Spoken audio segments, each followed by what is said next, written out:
ವೀಕ್ಷಕರೇ, ಹೊರಗುತ್ತಿಗೆ ನೌಕರರಿಗೆ ಸರ್ಕಾರದಿಂದ ದೊಡ್ಡ ಭದ್ರತಾ ಹೆಜ್ಜೆ ಇಡಲಾಗಿದೆ.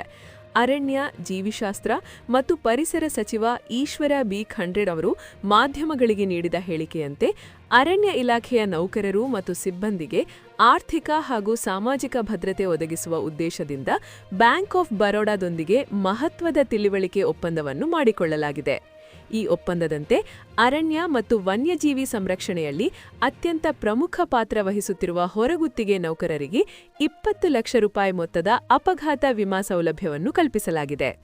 ಅರಣ್ಯ ಇಲಾಖೆಯ ಹಸಿರು ಯೋಧರು ಎಂದೇ ಗುರುತಿಸಲ್ಪಡುವ ಈ ಹೊರಗುತ್ತಿಗೆ ಸಿಬ್ಬಂದಿ ಕಾಡಿನ ರಕ್ಷಣೆ, ಅಕ್ರಮ ಚಟುವಟಿಕೆಗಳ ನಿಯಂತ್ರಣ ಮತ್ತು ವನ್ಯಜೀವಿಗಳ ಸಂರಕ್ಷಣೆಯಲ್ಲಿ ಅಪಾರ ಶ್ರಮ ವಹಿಸುತ್ತಿರುವ ಹಿನ್ನೆಲೆಯಲ್ಲಿ ಅವರಿಗೂ ಸಮರ್ಪಕ ಭದ್ರತೆ ನೀಡುವುದು ಅತ್ಯವಶ್ಯಕವಾಗಿತ್ತು ಎಂದು ಸಚಿವರು ತಿಳಿಸಿದ್ದಾರೆ.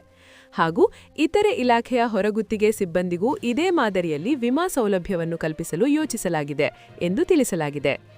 ಇನ್ನು ಬ್ಯಾಂಕ್ ಆಫ್ ಬರೋಡಾದಲ್ಲಿ ಅರಣ್ಯ ಇಲಾಖೆಯ ನೌಕರರು ತಮ್ಮ ಸಂಬಳ ಅಥವಾ ಪಿಂಚಣಿ ಖಾತೆಯನ್ನು ಮುಂದುವರಿಸಿದರೆ ಈ ವೈಯಕ್ತಿಕ ಅಪಘಾತ ವಿಮಾ ರಕ್ಷಣೆಯ ಸೌಲಭ್ಯವು 70 ವರ್ಷ ವಯಸ್ಸಿನವರೆಗೆ ಜಾರಿಯಲ್ಲಿರುತ್ತದೆ.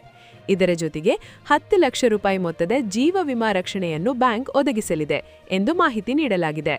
ಇದು ನಿವೃತ್ತಿಯ ನಂತರವೂ ನೌಕರರು ಮತ್ತು ಅವರ ಕುಟುಂಬಗಳಿಗೆ ಭದ್ರತೆಯ ಭರವಸೆಯಾಗಿದೆ.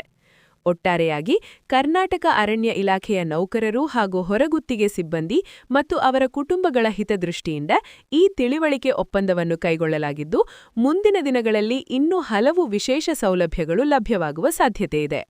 ಈ ಯೋಜನೆಯ ಸಂಪೂರ್ಣ ಪ್ರಯೋಜನ ಪಡೆಯುವಂತೆ ಅರಣ್ಯ ಇಲಾಖೆಯ ಎಲ್ಲ ಸಿಬ್ಬಂದಿಗೆ ಬ್ಯಾಂಕ್ ಆಫ್ ಬರೋಡಾದಲ್ಲಿ ಸಂಬಳ ಅಥವಾ ಪಿಂಚಣಿ ಖಾತೆ ತೆರೆಯುವಂತೆ ಸೂಚಿಸಲಾಗಿದೆ ಎಂದು ಸಚಿವ ಈಶ್ವರ ಬಿ ಖಂಡ್ರೆ ತಿಳಿಸಿದ್ದಾರೆ. ಈ ಮಾಹಿತಿ ನಿಮಗೆ ಉಪಯುಕ್ತವಾಗಿದೆ ಎಂದು ಅನಿಸಿದರೆ ವಿಡಿಯೋಗೆ ಲೈಕ್ ಮಾಡಿ ಹಾಗೂ ನಿಮ್ಮ ಅಭಿಪ್ರಾಯವನ್ನು ಕಮೆಂಟ್ನಲ್ಲಿ ತಿಳಿಸಿ. ಮತ್ತಷ್ಟು ಸರ್ಕಾರಿ ಹಾಗೂ ಆರ್ಥಿಕ ಮಾಹಿತಿಗಳಿಗಾಗಿ ನ್ಯೂಸ್ ಫಾರ್ ಕರ್ನಾಟಕ ಚಾನೆಲ್ ಅನ್ನು ಸಬ್ಸ್ಕ್ರೈಬ್ ಮಾಡಿ.